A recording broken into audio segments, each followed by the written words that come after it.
Hey, what's up, guys? Welcome to the podcast. CV Productions Horror. CV Horror. See, it's been a while since we did this. Yeah, but we're back at it. We're coming in big Big. time now. Yeah, big time with what? Resident Evil, the first one, made in 2002.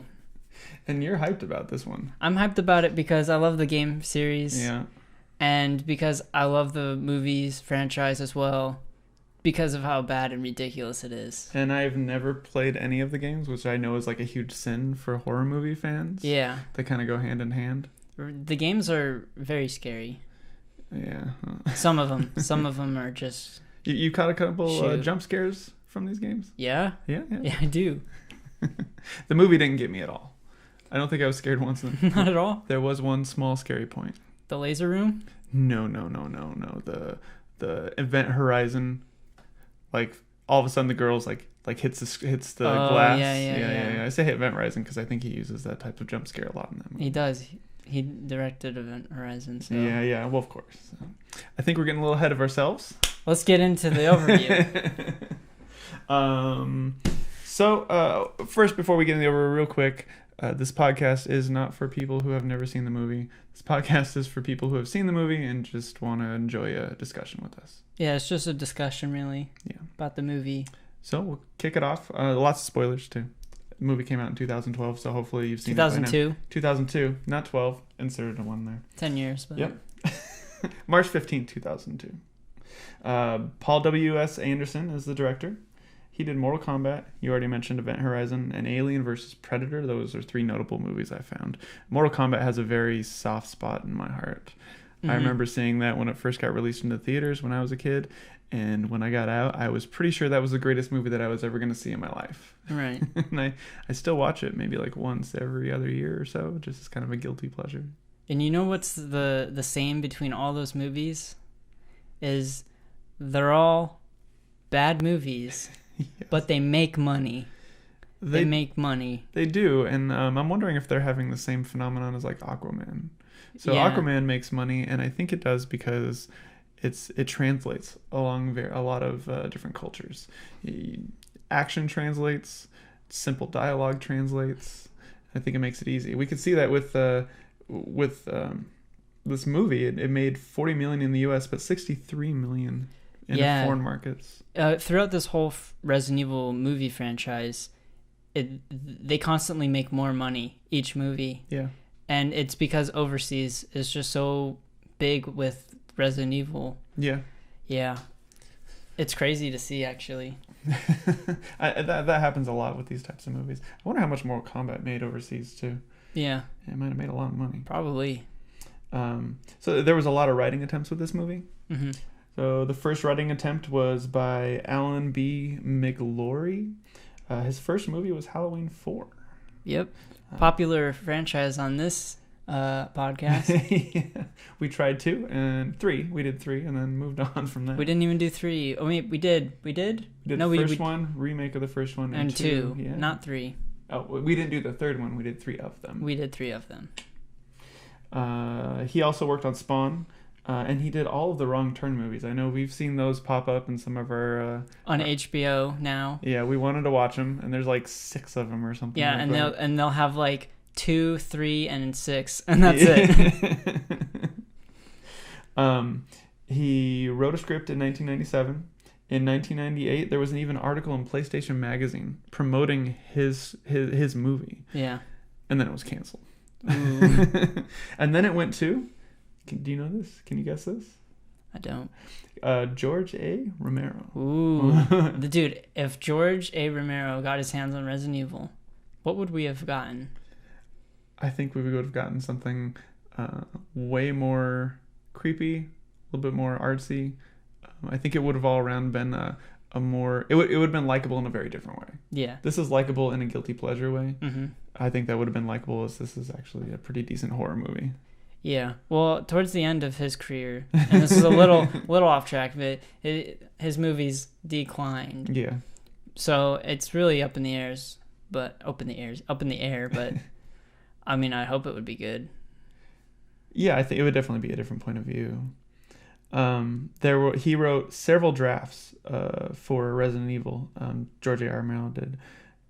It's because he directed a commercial for Resident Evil 2, the video game.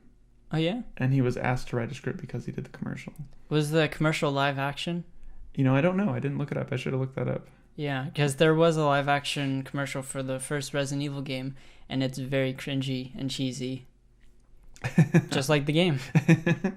Well, he wanted to make this an X-rated movie, Mm-hmm. and I think when we get into it, Paul Anderson wanted to make it an X-rated movie too. Just won't sell. It wasn't quite what they were looking for, but Romero wanted to make it an X-rated movie. He had his secretary watch the whole movie, play through the whole game and record everything so he can get a good feel of it. And then it just didn't work out. The third attempt was by Jamie Blanks. He directed Urban Legend, and it was canceled again.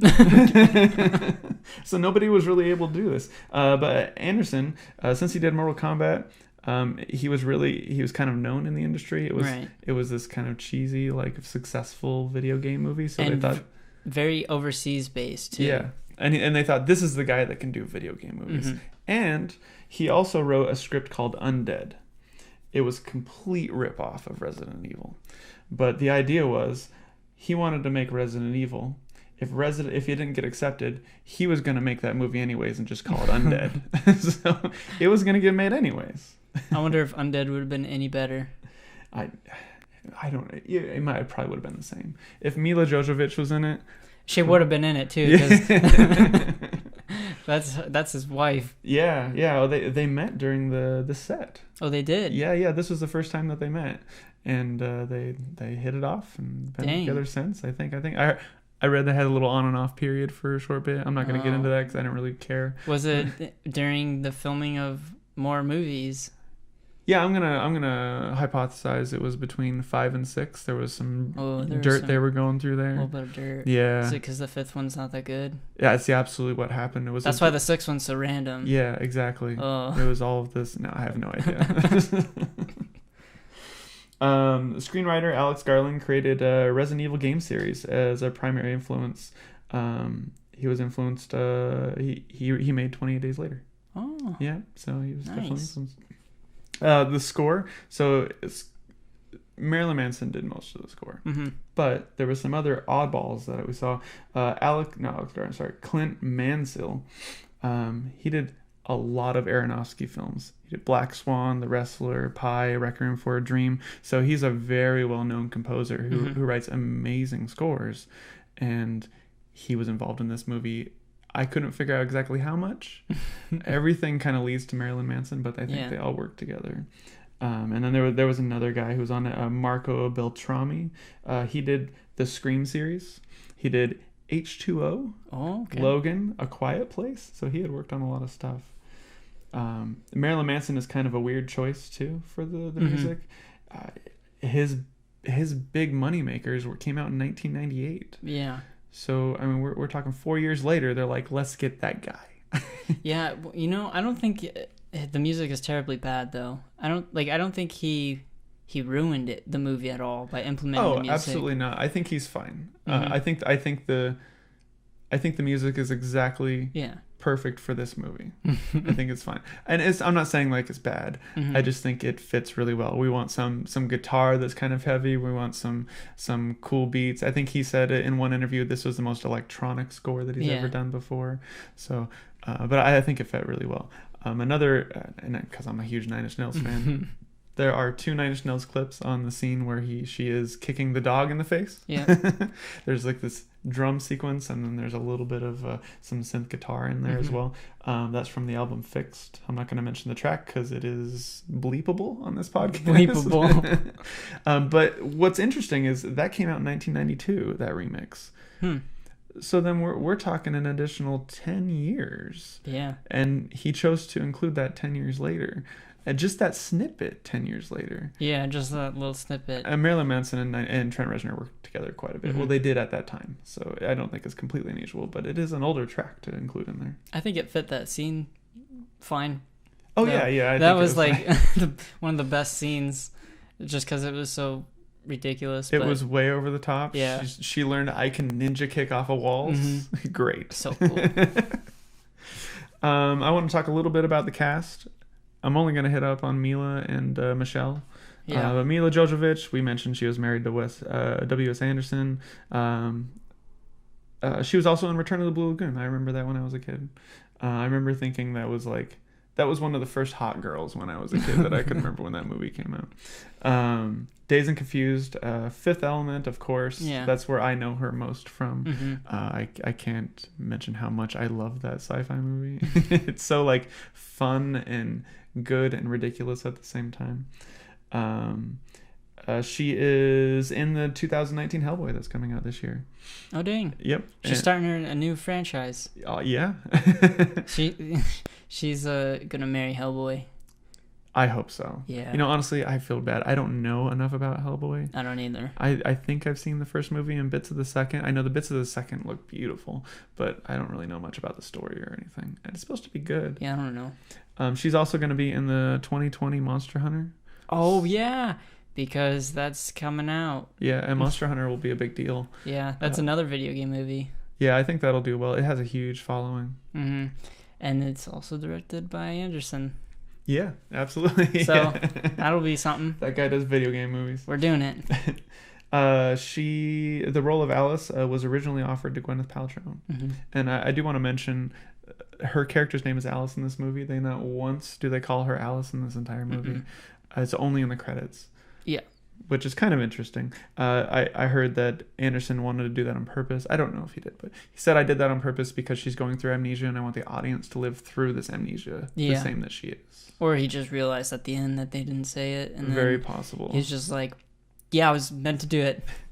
Just like I know they have, and I'll talk about it, they have a lot of Alice in Wonderland references. Mm-hmm. Okay, by a lot, I mean like 2 or 3. Mm-hmm. But I feel like he wanted to include those because he thought it was a cool concept, and then it didn't go anywhere. So he's like, "We'll just leave it in. Who cares? We'll go in another direction, but just keep this stuff in there right now."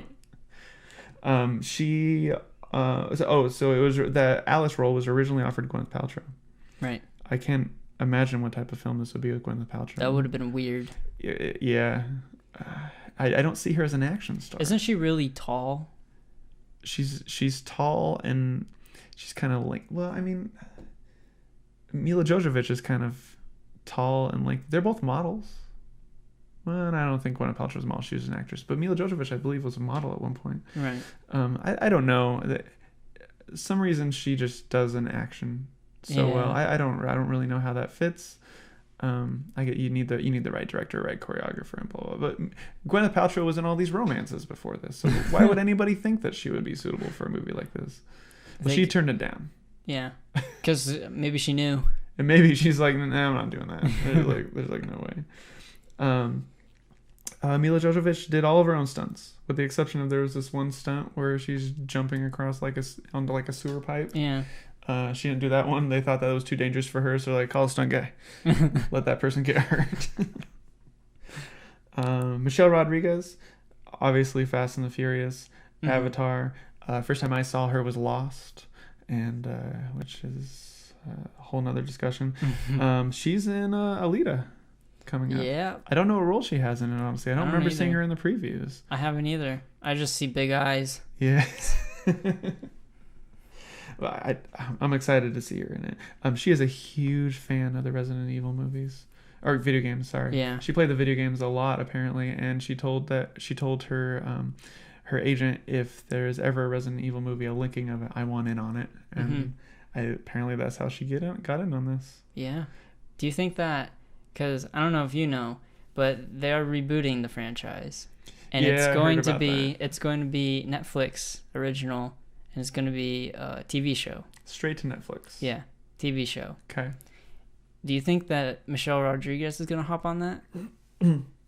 She's going to want to, right? I would hope that... I hope she's still the same. Well, I don't know. I haven't watched the rest of the movies. I've only seen this one. Uh-huh. Is she in any of the other movies? It wouldn't make sense because she gets bitten. And Well, that's why it's zombified. I don't want to spoil anything. Okay, so she is in some of the other movies. Yeah. Somehow. Okay. I'm very interested to see how that happens and fits in with continuity. If she's if she's just as much of a fan, I hope that she gets in the TV show. Yeah. I don't know. Horror TV shows are hit and miss. I mean, I didn't watch it, but how is Scream? Bad. Yeah. Yeah. It's basically taking Scream, the actual movie, stretching it out to 10 episodes, and then having a lot of teen drama. That's really it. Okay, well, hopefully it's good. Yeah, hopefully. We'll see what happens. I mean, yeah, we can only hope. Do you know when it's supposed to come out, or is I it have just no idea. talks? It's just talks. Might be in production. Okay. Resident Evil. We're back. Just like that, we're back. Yep, buddy. All right. We're coming in hot with the synopsis. Yeah. Normally ready. our synopses. Yeah. Synopses. Synopses. Normally they're a lot longer, so we're gonna keep this one a little bit short. Short, just like a cake. Yep. I'm gonna call this one "How Many Times Is Rain Bitten?" Need your help on this one if I mess up a little bit. Sorry about that. Yeah, it's okay. All right. So it starts underneath Raccoon City. Raccoon City. Already starting off pretty good. All right. Umbrella Corporation has a research facility called the Hive. And Spence, who's just this dude who is a guard at the mansion that is above the Hive, Mm-hmm. he takes this T virus and the antidote, and he tries to steal it so he can make money. But before he steals, he smacks it on the counter and it explodes and it infects all of the Hive. All the Hive everywhere. So the Red Queen seals it off. She is a AI entity that like kind of does everything in the Hive, and she has holographic images. She protects herself and red holographic stuff. Yeah. And so she's the savior in my mind. She is. Yeah, she decides to completely save humanity. We'll get into that later. All right. So then Alice awakens. Alice is the other bodyguard in the mansion. Alice, she awakens, and the next thing you know, commandos burst in through the windows, Yeah. and heavy metal music starts playing. It goes crazy, and then they arrest Matt. Oh, I didn't mention Matt was just snagged her right before the commandos came in. Yeah, he's there. And Matt is a Cop? Not really. Kind of. is he Not a cop. He's not a cop, but he's like. fight the right, do the Yeah. He's activist. He's okay. He wants to do what's best. Okay, so they all board the train, and I don't know. At the time we're watching it, we have no idea why they're boarding the train. We don't know what's going on. No context. No, they just we're going now. Yeah. Gotta get to Hive. Yep. So they board the train. They find Spence on the train. He's just there. Mm-hmm. I think that's as far as he got, and then the Red Queen kind of knocked him out. Mm-hmm. I want to go back to that later, the knockout, because I don't really understand it a lot. Knockout. And then Alice and Spence, they talk about them being Hive guards.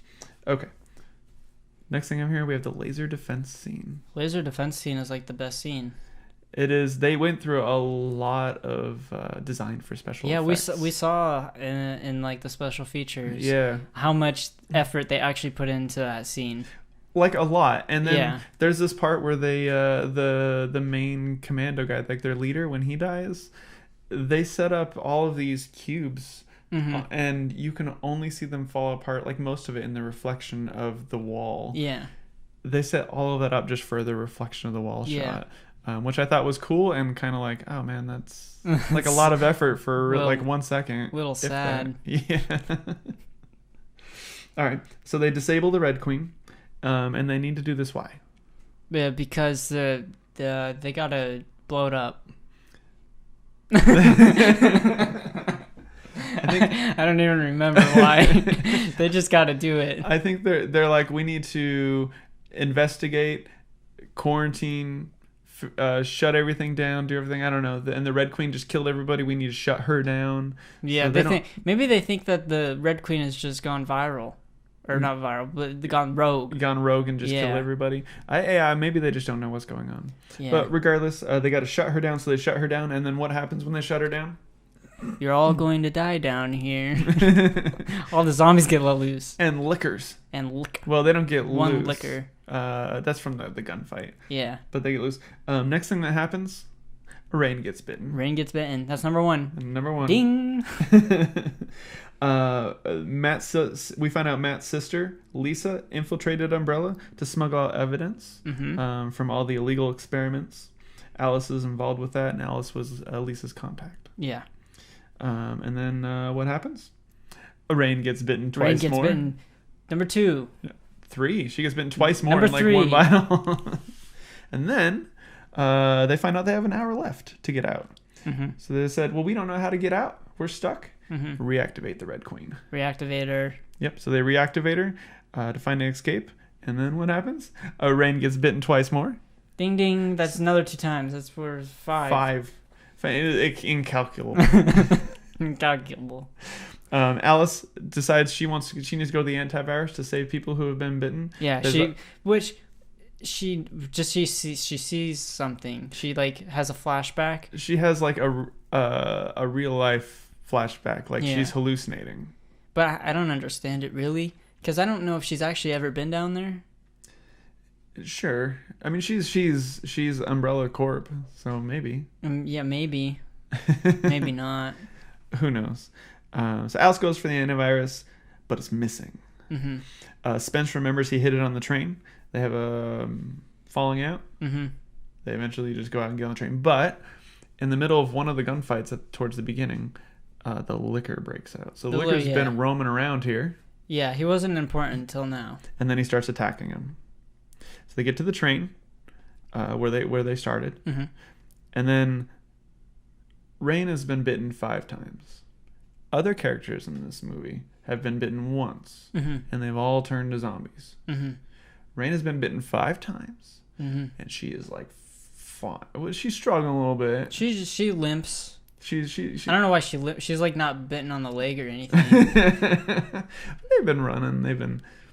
She gets bitten 5 times, and they're like, antivenom's gonna work. Yeah, it's worth a shot. So they stick her with the antivenom, and then what happens? Rain becomes a zombie. She becomes a zombie. And like instantly too. Yep. Matt is scratched by a Licker.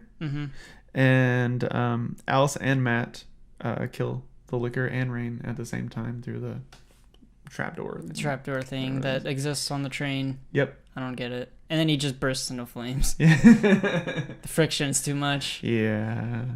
And then we're brought back up, and all of a sudden we think the movie's over. And this is a quiet scene.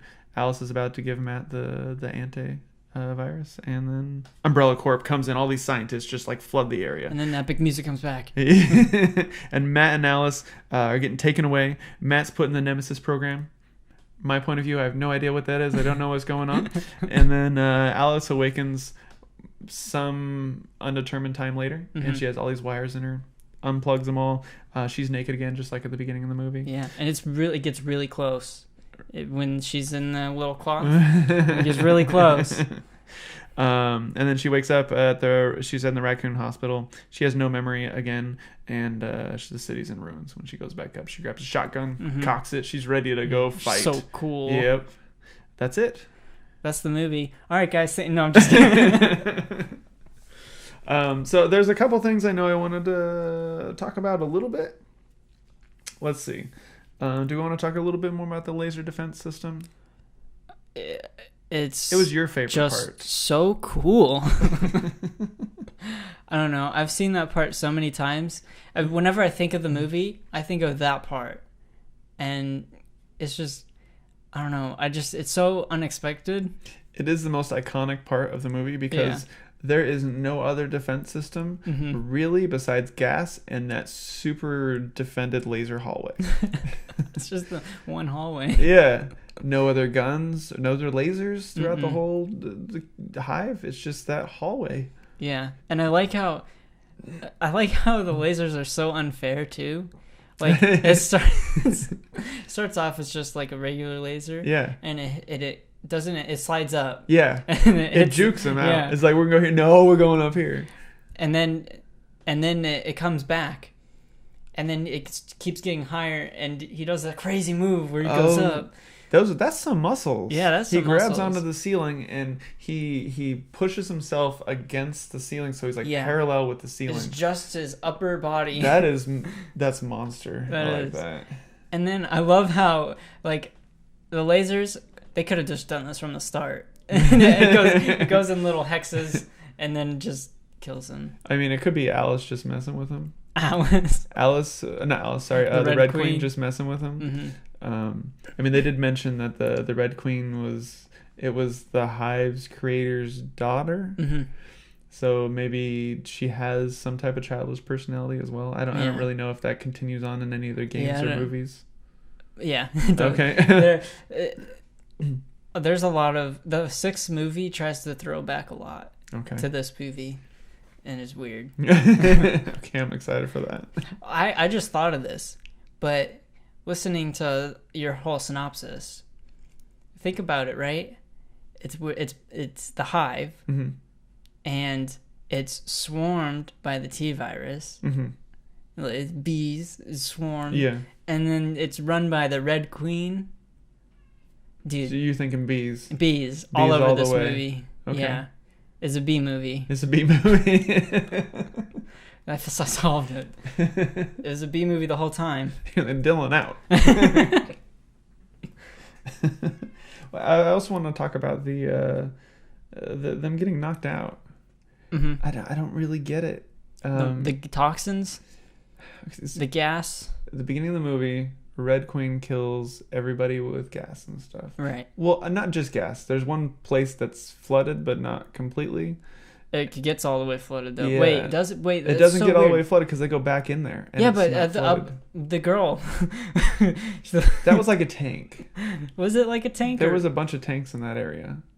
I don't know. That's so weird. She slipped in the tank. It was like, you know, that video that we've seen from the hotel of that girl who went in the water contamination system, that unsolved murder. Mm-hmm. That's what happened to that girl. Yeah, but I thought that the reason they showed that scene of her doing that was because she's the zombie that bites Spence. Very likely. I don't know. that's what I thought. I just know that scene, that jump scare in that scene, is completely different than every single other thing in the movie. I don't know why they didn't continue any more of that style. I thought it worked well. Maybe it was the studio like being like, Anderson, you gotta calm down, man. He just couldn't do what he wanted to do. But I don't. So she toxifies her. She kills everybody with some type of gas, and then Mila Jojo. So Alice and Spence. Mm-hmm. She just knocks them out for a couple hours, temporary amnesia. Right. What's your problem? The point is to kill everybody. Yeah. So the virus doesn't spread. Right. But she just knocks them out. Well, here, I'll explain it all to you right now. Thank you very much. She knocks out, they're automatically knocks out anybody who's in the mansion. Okay. Because there's going to be guards there no matter what. Commandos are going to show up and burst through windows. Commandos come when they're alerted to burst through the windows. They check on all the guards, make sure they're not infected. So why didn't she just kill them so no problem anyways? Because it's Alice. And Alice is like super combat ready. Yeah, those are some special agents. You're just gonna waste them like that? Okay. I mean, you can waste all those stupid workers down there and all those scientists. Who cares about those? Super agents? Heck yeah, dude. Get some action in this one. Yeah. Okay. All right. I believe that. That's fine. You got any more questions? You know, I'm here all day. I think those are like the big ones that came to mind when I was going over the synopsis. Yeah. Let's talk about a little some comparisons with some video game similarities. So I haven't played any of the video games. I've been looking forward to this part. Yeah. I'm just going to mention some things that I've looked up. I don't know what some of this means. Okay. All right. I'm going to say some words. You tell me what you think. Crows. Crows. Okay. So I remember that Anderson wanted to add crows into the movie because in the first game, crows are like, they're a small aspect of the game. They are an enemy at some point. They could be enemies. and they're really just annoying enemies. Like they'll just hit you, and like they don't really do damage. They just hit you. They're like minor monsters that's just a nuisance. Yeah. Okay. Also, there's one room that you walk into, and it's just crows, quacking. Like, so there are crows in Yeah. this movie, and it's like this scene where she goes outside, Mhm. right when in the beginning when she has amnesia, and Yeah. crows. Something happens, and the crows get scared, and she goes back inside. That's Yeah. when Matt pulls her in the Right. house. When that happens, that's right. so he probably just wanted to add it just for like the callback. Probably. Okay. Wedding photo. The wedding photo, because it's like in the game, if you don't, the story doesn't get told to you in the game. Mm-hmm. You have to figure it out for yourself in a way. So there will be documents or like pictures and whatnot, and you have to like pick those items up and read them yourself, and if you want to learn all the lore and whatnot. So the wedding photo is like kind of similar. So you're telling me the black and white photo at the beginning Mm-hmm. is kind of the same format that's in the rest of the Resident Evil games, Yes. but she didn't turn it over. She didn't turn it over. That's something that I said when we were watching it. Mm-hmm. She didn't turn it over. You always turn it over. It might be something on the back. It might have said who she was. If the game gives you the option to turn it over, you got to turn it over. All right. Fair enough. What about newspapers? Newspapers. So at the beginning of most Resident Evil games, maybe not most, but a good amount of them, newspapers are a big storyteller or intro to the game. It'll flash up like a newspaper, and here's the headlines. This is what's going on. Yeah, and then you'll have like some kind of what's it called? Somebody's talking over it. Narrator. Somebody's narrating something over it. That's usually what happens. Okay. And this is at the end of the movie, right? The newspaper? Yeah, I think the newspaper's at the end of the movie. No, it's at the beginning. Is at the beginning? Yeah. Okay. All right. I don't know. I can't remember. I thought it was at the beginning and the end, maybe. What about bodies disappearing? So in the game, I mean, it's kind of like cliche in horror now. That is very cliche. Or with any zombie, really, where you'll kill a zombie or think you killed it, you'll walk away from it, come back, and it'll be gone. Mm-hmm. In the first game specifically, though, there are certain zombies that you will kill, and later on in the game, you have to go through those same hallways, and the game makes sure you have to go through those same hallways. And they will actually not only still be alive, but they'll be mutated too. Okay.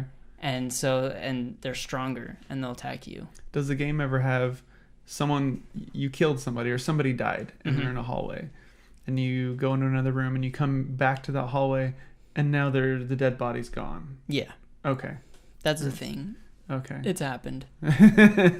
So I think that maybe once or twice in this movie similar things have happened. I think there's dead bodies that were in one area and There they're not. was one scene that I remember, and it was the first zombie encounter with Michelle Rodriguez. Okay. And she shot it, she went and then they turned around and then looked back and they're like, she's gone. That was it, though.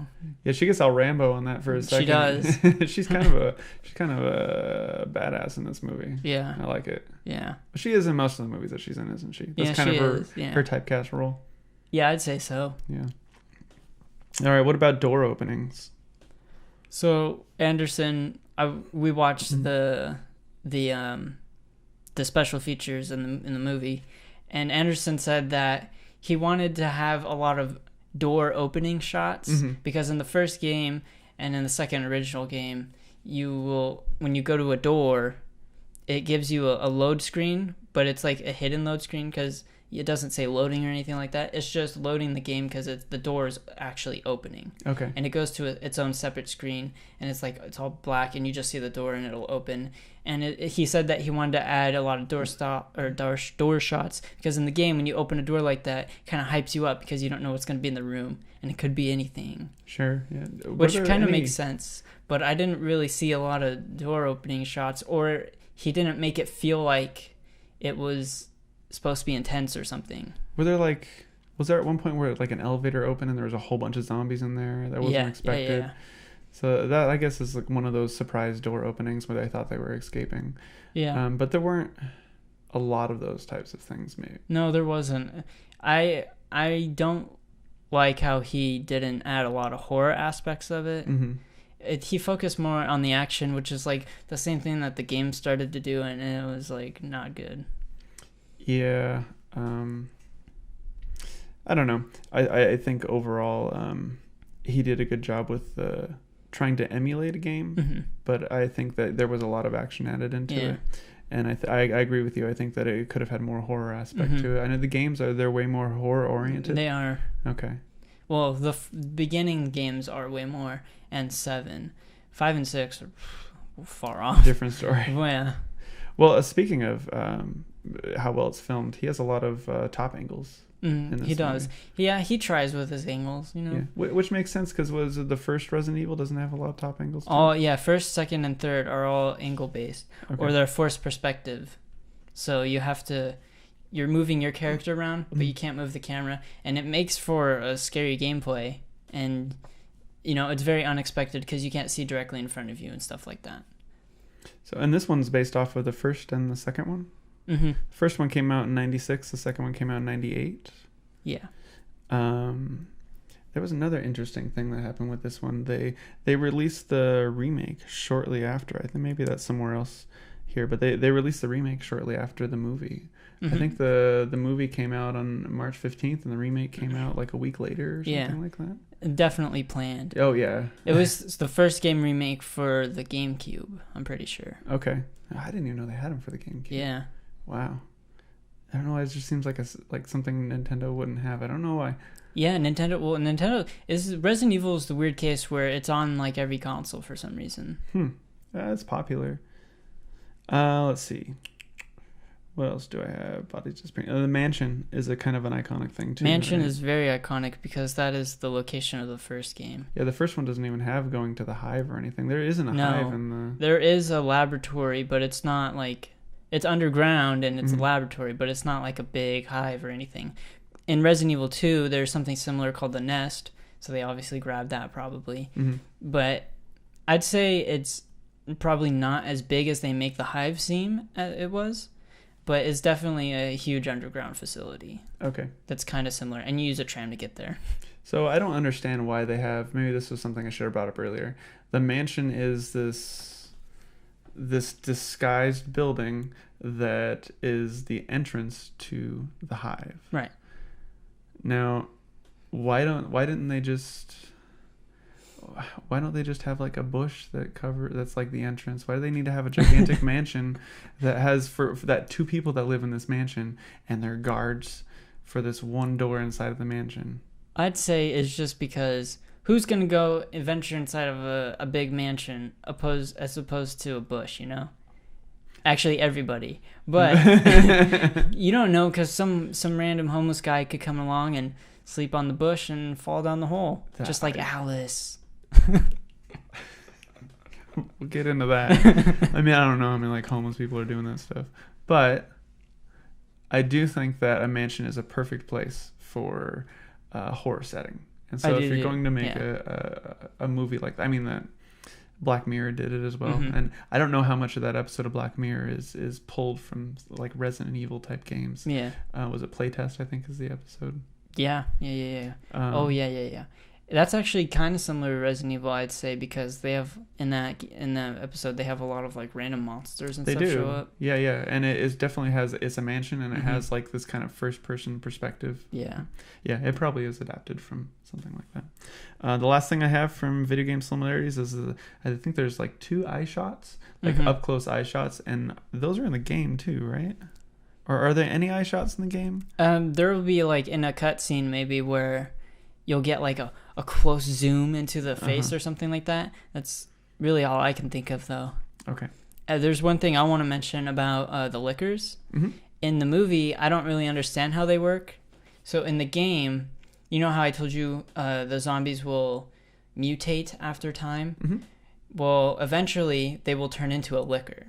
Okay. They mutate all the way. Yeah. Turn into lickers. Basically it's like Pokemon, you know. Lickers is the final form. Oh, that's final. There's nothing after licker. No. So when Did he they was have the licker mutated in the film? That's exactly what I'm saying. Is that when he was like, they were like, if he eats, he'll get bigger. It's like that doesn't happen ever in the games. They're just like, that's like their final form. Maybe that was an homage to. Maybe they had to have two zombies and they had to have lickers. Yeah. And because they showed them being made differently, maybe that was their homage to saying there is an evolution somewhere in there. Right. Well, I will say that for final bosses in the games, they usually always mutate. Okay. But a licker was never a final boss. Okay. A licker is like a pretty common enemy in the games. Okay. So yeah. Anything else about the video game similarities? Not really. Okay. From there, it's besides location and enemies, that's really it. Yeah. All right. I know it diverges a lot from the storyline, and I know a big part of that was because he wanted to. It was originally going to be a prequel, and he decided that he wanted to diverge from that and just make something that was its own. One of the reasons I know for that was because he didn't want it to be a direct. Who was the main girl in the first one? What's her name? Jill Valentine. Jill. Definitely didn't want Jill to be in this, because if Jill was in this, people would know that the main character wouldn't die, and he wanted that in the air just to scare people. Right. That makes sense, I guess, but fans are not happy. But they stuck with it, the franchise made a lot of money and a lot of movies. Well, they did add video game characters eventually as they went. Yeah. Okay. Well, I'm excited to see that too. And from there, we'll take a short cut. Good time. Cut it up. Resident Evil. And we're back again. We're back. Just like that, we're back. I think I'm going to make that a catchphrase. That's going to be your catchphrase. Yeah, every time. Every time. And you're going to have it flash on the screen in big, bold letters. This all all right. glittery. Not as cheese. Not cheese, no dude. Cheesy. No cheese. No, okay. Well, a horror like blood dripping. We're back. That's even more cheese. That's a lot of cheese. Okay. Well, I have a couple more things I want to talk about. I want to go over Alice in Wonderland references. I think I'm going to read into this a little bit too much, but I like Alice in Wonderland, so who cares? And then I have a couple more side comments, just some facts. And then we're going to play a game. Very excited about this game. I do not think that you're going to win this game. I think I'm going to beat it. Yeah. You did okay last time. Yeah, okay, I won. I'm going to say, we'll when we get there. All right. So there are some references to Alice in Wonderland in this movie. There's the Red Queen. Right. And there is Alice. Red Queen is not in Alice in Wonderland. Red Queen is from Through the Looking Glass. So I've been a big fan of both of these books. I like Through the Looking Glass a lot more, personally. So Red Queen is the antagonist of the film, which kind of makes a little bit of sense. I don't think it makes sense in the film. Right. Because we already discussed, I think that the Red Queen had good intentions. She wanted to save the public from this virus, and she, in her mind, had to kill everybody to do so. I don't think there's anything really wrong with that. I mean, they were already doing all of these experimental research stuff anyways. There was risk there regardless. In the beginning of Through the Looking Glass and at the very end of Through the Looking Glass, you can kind of look at the Red Queen as an antagonist a little bit. It's a little bit of a stretch, but she is kind of direct at Alice, though a lot of characters are. I don't know if that was an intention to pick her as an antagonist, because in the book that's kind of along those lines. Who knows? The Red Queen was created as an homage to 2001: Space Odyssey, the HAL 9000. Now, I don't know if you've seen I've seen it. Okay. I know it's the robot. Yeah. So HAL 9000 is the antagonist in that film as well. Tries to kill David Bowman and Frank Poole. Hal gets conflicted with mission orders and whatnot.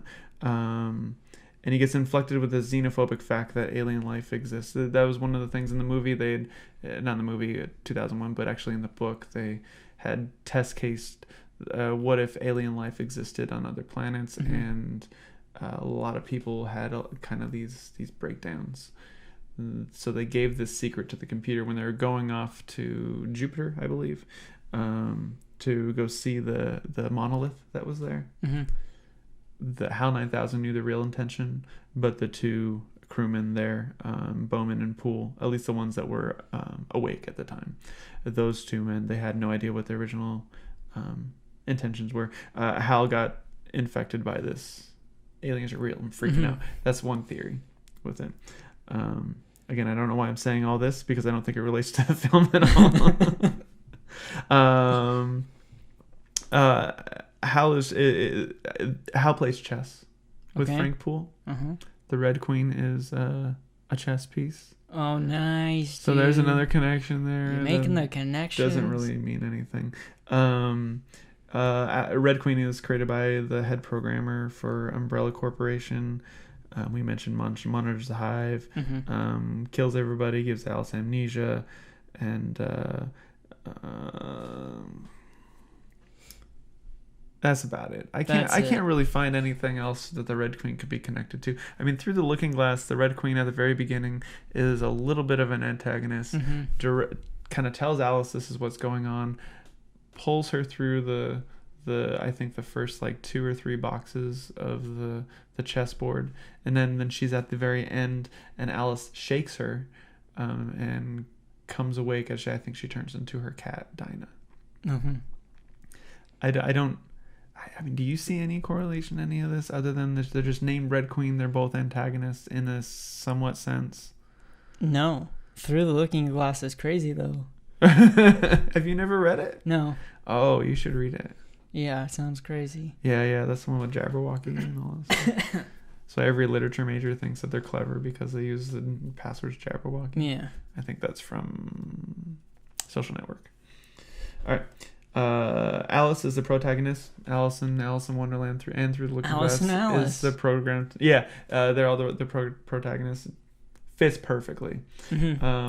Alice awakes in a dreamlike state, had amnesia. Yeah. In Alice in Wonderland and Through the Looking Glass, she goes over to this other world somehow, and it's kind of this dreamlike state that she awakes into. So there may be some parallels there. I can kind of see that coming out of amnesia. Can you see that Alice being in Alice in Wonderland? The one with the gun? Yeah, that one. Yeah. Dude, that'd be cool. I mean, I like killing like the caterpillar and the Cheshire Cat. And if she has to. Whatever comes in her way. Yeah. If they're zombified. She'll kick a dog. She'll kick a dog. Those dogs. The cages had these big circular holes in them. And a lot of them were already open with these circular holes in them. So you assume like they broke out, but maybe they were powerful enough to break out and open the cage at the same time. I don't know, man. During infection, they were clawing at the gate, trying to make a hole or something. And then they just, when they were fully mutated, they busted out. Why did the dogs have like no flesh on them? I think, like inside out flesh. They were like inside out dogs. I think it was just bad makeup effects. Maybe they're just really bloody. Yeah, I think they just put like they had some kind of like blanket or something that they just put over the dogs. Okay. Yeah, something like that's kind of what it looked like. Or if you put like what's it called, the blankets that you put on a horse underneath the saddle? Oh, I don't know. I don't know what's called. I know that literally big sheets of paper are called horse blankets. So maybe it's just called a horse blanket. Yeah, horse blankets on dogs covered in blood. All right. Well, okay. And speaking of like holes through grates, at the beginning when Michelle Rodriguez, she goes down to try to like start up the train because it's like inactive. Yeah, for some reason it doesn't make just moving. The guy just got knocked out. That was it. Well, maybe she shut down the systems or something. I don't know. Yeah, no, that's possible. So she goes down there to reactivate the train, and there's a grate, and the grate has a hole punched in through it. Yeah, and they like kind of like look at it for a while. Yeah, so there's like a zombie in there or something. They do it like twice. They do it in that scene, and then they do it when Matt is just like sitting there and he's just staring up at the grate. Yeah, and at those points, I don't understand how if it was a zombie, how a zombie could have got to that point. Right. Because the whole facility was shut down from the inside. Yeah. No, there's absolutely... Oh, it could have been... Think about it. Ready? Zombie made it out all the way. There's a zombie in the real world. There's a zombie in he made it out. Not contained. One zombie. Okay. All right. I mean, is there anything that alludes to that in the end of other movies or games or anything? And it was Albert Wesker. That was a game reference. All right. Sorry. I'm sure all Sorry, the man. Resident Evil fans know about Sorry, that one. couldn't include you on that one. That's okay. You'll That's learn. okay. You'll I'll learn. get it. You will. Wrapping up on Alice, she goes down the rabbit hole. Mm-hmm. In the movie, Alice goes down the hive hole. Oh, the hive hole on a tram. Yeah. So that's the connection. That's what we're getting out of it. That's a good connection. Yeah. Nice. Can't really draw anything else out of that. There's crazy creatures and stuff in Alice in Wonderland Yeah. when she goes to Wonderland. There's crazy zombies and lickers and stuff. Yeah. There's like two creatures, yeah. Yeah, I think we should stop talking about this. And then there's, I guess there's Spencer. He's a creature, and Michelle Rodriguez is kind of a beast, you know, taking all those bites. Yeah. That's yeah. crazy, right? That is crazy. It's wild. Yeah. I mean, one could call her a mad hattress. Nice. Yep. See, connections everywhere. We're This breaking is ground you here. you can switch all the character roles Yeah. from both movies. Yeah, I mean, in a sense, Spence is pretty much just a Cheshire Cat. Yeah. There's really no difference. There really isn't. Yeah. And then, who else do we got? Who am I missing? Matt? Yeah, he's a cop. Not really though. Oh, a cop? Not really though. But yeah. Okay, fits in perfect. Matt is the White Rabbit. Oh. Yeah. Of course. He's just some white dude. With his little one glass. Yeah, and his missing gloves Yeah. and stuff. Yeah, fine. It works out well. Next story. All right. Next story. And today in the news. I don't have anything else about Alice in Wonderland. I'm just trying to make a connection because I like the story and because. Yeah. Okay. I have a couple facts though that I want to go over with. Mm-hmm. Let's see if we've covered any of these already. Most of the zombie appearances were makeup and not CG. Yeah, except the liquor. Except the liquor was obviously CG. Obviously CG, and graphics were just as good as Mortal Kombat in my mind. Yeah. For like Goro with his 4 arms. 4 or 6 arms? Why am I getting that wrong? I think they were just 4 arms. Man, it's been a while since I've seen There was when the zombies started closing in, when they first discovered the zombies, there were a couple zombie shots that were very clearly CG. Okay. Like there was one with a hole in his eye. Oh, like, yeah. There was one that turned over and he was missing half of Yeah, his he's head. half. Yeah. Yeah, I think that was makeup. Really good makeup. Oh, really good. So good, it looks like CG. Yeah. But bad CG. Yeah. I've seen some people who do that in real life. I've seen the Body Painter reality show where they compete. That doesn't against look each like other. CG. That looks more real than CG. But they're so good they can make it look like CG. It's intense. I guess that would be hard, wouldn't it? Oh yeah, that's a challenge. There was a shortage of manpower, so Capcom executives and producers made appearances as zombies. Yeah. That's kind of cool. They all Yeah. participated. They all got in on it. They all held hands. I mentioned before, Anderson said the movie was. I'm sorry, I said X before. He wanted the movie to originally be rated NC-17, but it was cut to fit an R rating. That obviously wouldn't sell if it was NC-17. Yeah. Definitely not in this. I mean, most of the people who are playing Resident Evil are like kids in mid-20s, I imagine, when it came out. Yeah, I'd say.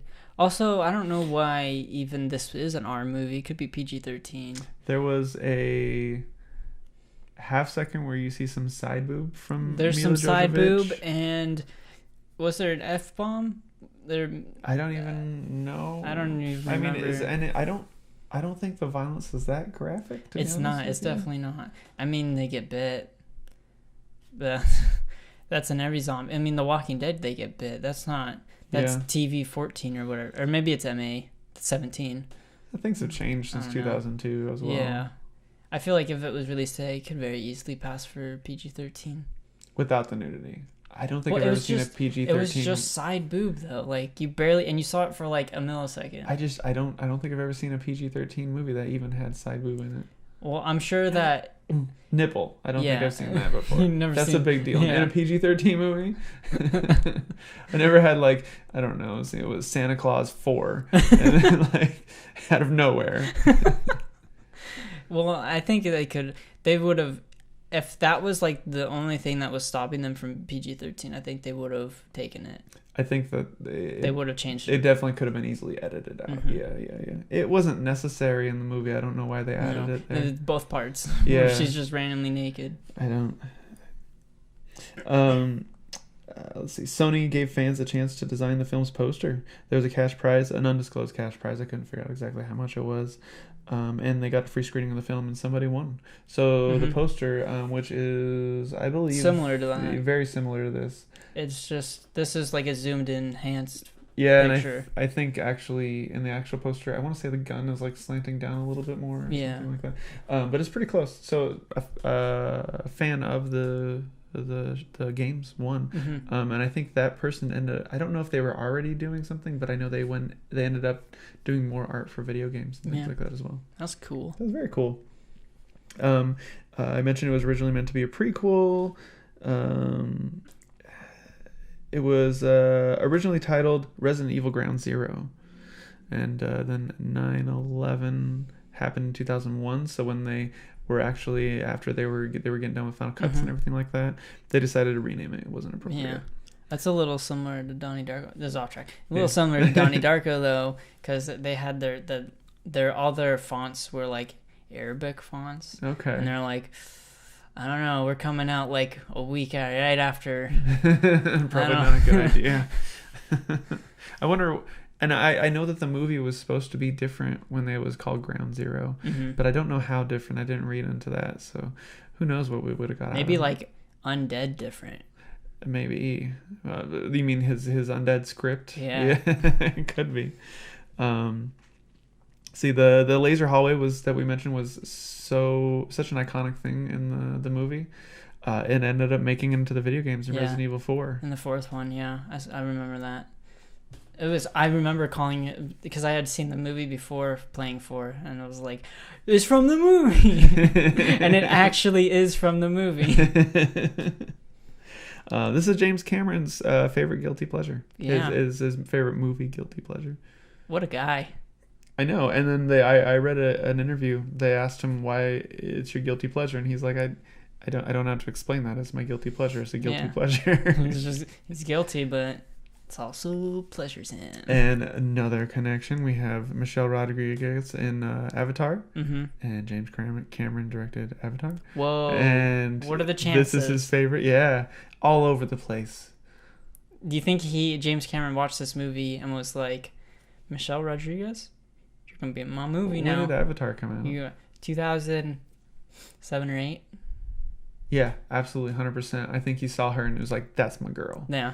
Yep. She's gonna be in the helicopter. I have the perfect scene for her right now. We need this badass scene where we have some girl and she's gonna just destroy some stuff. It's gonna be awesome. Yep. The last thing that I have is the last day of shooting. It was one of the crew's birthday, and a lot of people got really, really drunk, and then I think they still had to shoot. Word is they still had to shoot after they were all drunk. And Anderson was like not happy with the drunk crew and cast on the final day of shooting. I wonder if any of the scenes actually made it in. Like, there's got to be. If it's final day, then they're expected to like get something done, right? I would love it if it was some of the zombie scenes where they're kind of stumbling around, and that was just because they were drunk. Yeah, that would have been perfect. It would have been worse if they weren't drunk. Right. Yeah, and I read somewhere, I don't have it here, I thought I read somewhere that a lot of the zombies were dancers. Yeah. And it was because Anderson thought that they kind of got down movement pretty well. And they were able to kind of emulate that zombie. I guess that makes sense. Yeah, I don't know. Because, you're just used to moving your body around. So. Yeah, so you could stagger and stuff. Yeah. I don't know how popular zombie movies were. Back then, this time. when this movie came out, it was around the same time that 28 Days Later came out. Okay. And zombie movies at this time, early 2000s, were like starting to blow up again, because before that it was like Day of the Dead, Dawn of the Dead, Night of the Living Dead. Those were like the big 3. So it was Romero. And yeah, that it was like Romero, and those were big movies back then, but that was really it. Okay. And then, so the zombie kind of died for a while, but it came back up in the early 2000s. Okay. And now you have and now it's everywhere. Yeah, so I don't know how much of this kind of ushered in some of the zombie era. Yeah. And maybe not, but... Oh, I'm sure. I'm sure that this movie was created. I'm sure that this movie, Sony accepted this movie because the 28 Days Later came out. Okay. Like a year later or something like that. Or a year earlier. Yeah. Yeah, and I don't know. There was another comment that I read that there weren't a lot of female action leads at the time. So Mila Jovovich being like an action lead was a big deal. Yeah. Which is kind of cool. I don't know how much truth is behind that statement because I'm not a big action movie fan. So I don't know if there are many others. If any of our fans know, leave it in the comments. I mean, you got like Underworld. Yeah, I think didn't they come out after? That's hot, way dude. after though. Yeah, way after. I think When growing up, seeing a Resident Evil movie and an Underworld movie, Yeah. they look the same to me. They look the same. They're exactly the same. Okay. I'll have to rewatch Underworld. I actually kind of liked Underworld when I watched it. I remember liking like they had this really developed universe, and I wanted to learn more about like the clans and the history behind everything. And I know they came up with more movies that kind of defined some of that more. But when I saw the first film, I'm like, it was like the writers had so much more in mind that they just weren't telling the audience. They were just living through the characters, which I kind of like in cinema and TV as well. That's all I have for the movie in general. Besides our fun little quiz. Do you have anything else you want to add? No, I don't. Okay. And from there, I say we do another spin cut. All right. Quick cut. Be back and we'll wrap up. Resident Evil. And just like that, we're back. This is continuity. All right. So there's one little tidbit of information I wanted to get into before we get into the game that we have.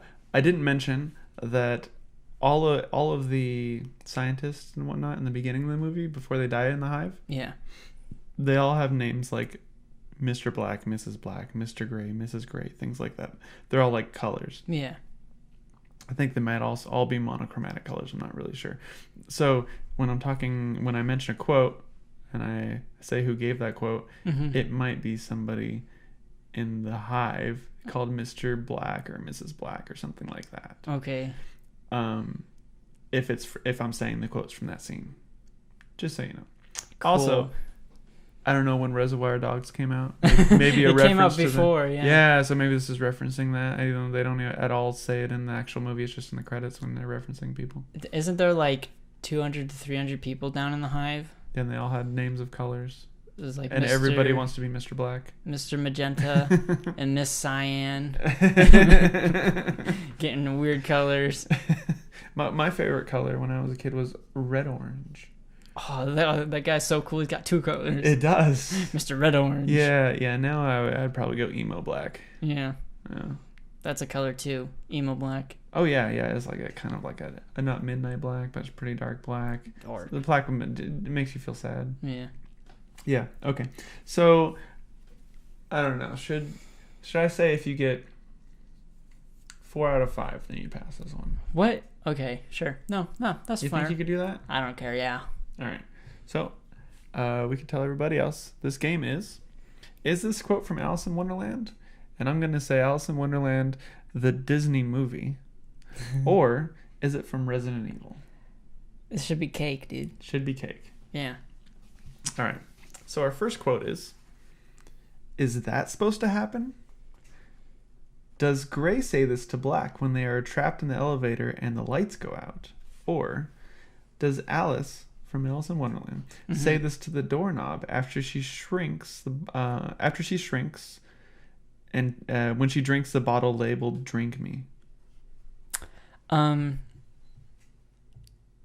gonna say that it's Resident Evil. Actually, I know it's Resident Evil. You know. I know it's Resident Evil because I've seen this movie 4 times now. It's Resident Evil. It's Resident Evil. Yeah. All right. Good job there. Next quote is, and I don't suppose you want to tell me.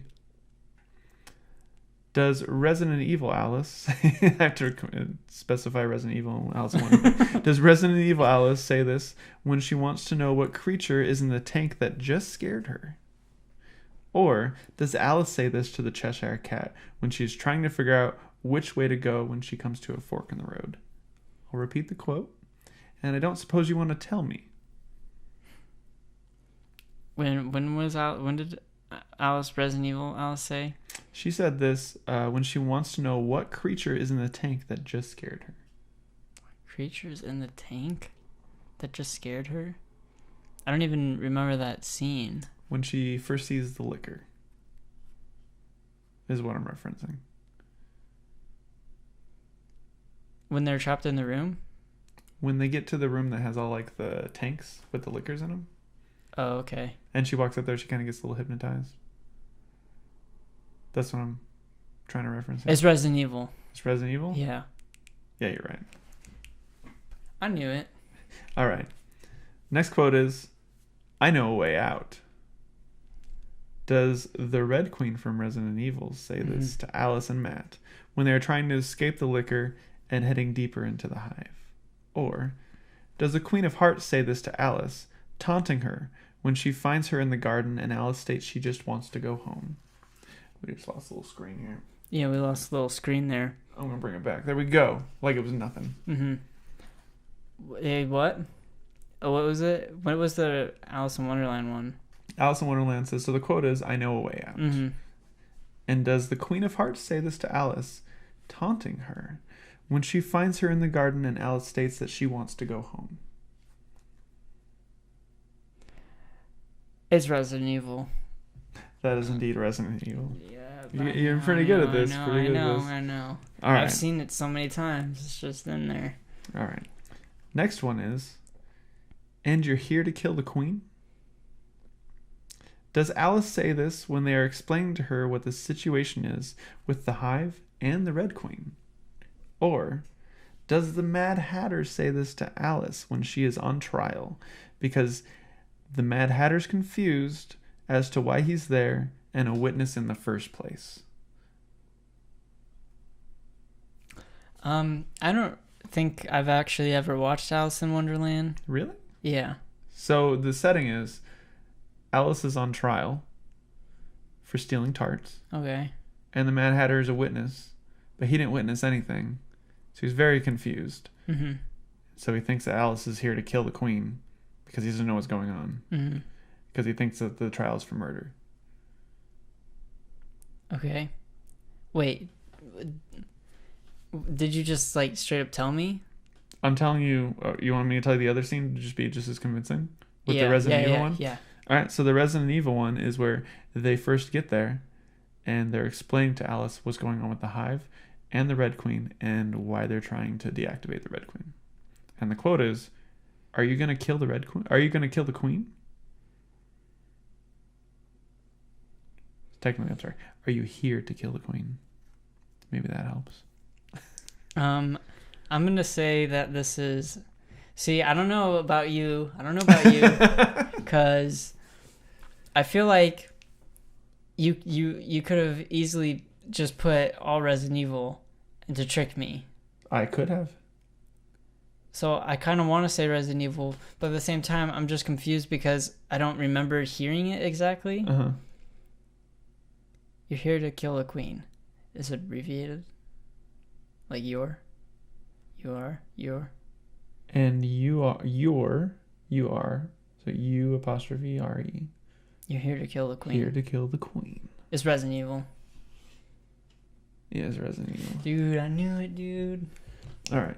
Last one. You've already won this. I've already won. You've already won. Cake, So like I said. This is bonus question. Okay. All right, last one is, I wouldn't advise this. Does the Red Queen say this to everyone when they are talking about disabling her? Or does the March Hare say this to the Mad Hatter when the Mad Hatter dunks his pocket watch in his tea to fix it? See, you did exactly what I said that you did. You put them all Resident Evil. That was Resident Evil. I thought I was going to get you on at least one. They're all Resident Evil, all of them. So not seeing Alice in Wonderland has helped me today. You know what? Well, I don't know if we could have done a home version because I gave all the answers right away after everyone. But I hope you guys at home had fun with that. I tested it with my wife, and she got 3 of them wrong, I think. But she has never seen Resident Evil either. But she's seen Alice in Wonderland. Yeah. That's all I have. I had a good time. Yeah. Um, Overall thoughts on the movie? I think I think it's a fun guilty pleasure. Mm-hmm. I think that I think everything fits. I think the music fits. I think the cinematography fits. I think that the action star works, and I think it's just a fun B movie. I would never consider it a good movie. It's not an Oscar winner. It's B movie. It's not a movie that I would put in my top like 200 if I had to like live on a desert island, but it's something that I would probably watch if it was in the background anywhere. I'd probably start watching it, or if I was just like homesick during the day or something, I might watch it or something just for fun. That's funny because like the first X-Men trilogy is like my homesick movie. I don't know. What do you think about the movie? Disappointed because it has the title Resident Evil. If it had a different title, it'd be like I wouldn't have the expectations, and I think that's why a lot of people hate it. I don't think it's actually like super bad or anything like that. I think it's just it's just a dumb fun movie. Yeah. I put it on the same level as like Mortal Kombat, but I have a fondness for Mortal Kombat just because it's my era. Yeah, it's my thing. All right. And from there, we'll wrap it up. Thank you guys for watching the video or listening. We're on iTunes, Google Play, and Spotify. Yep. You can find us at CV Productions or CV Horror or CV Productions Horror. Any of those. We're on Twitter as well at CV_horror. Yep. And you can follow us there for updates. And let us know in the comments what movie you want us to see, do next or discuss next. Yeah. Or if you want to see more of something we've already done, anything like that. Yeah, from our 1 or 2 followers, we really appreciate you. We appreciate you. And again, definitely let us know what you think. We want to know what input that you have. Yeah. We really appreciate you. So thanks guys. We'll catch you next time. See you later.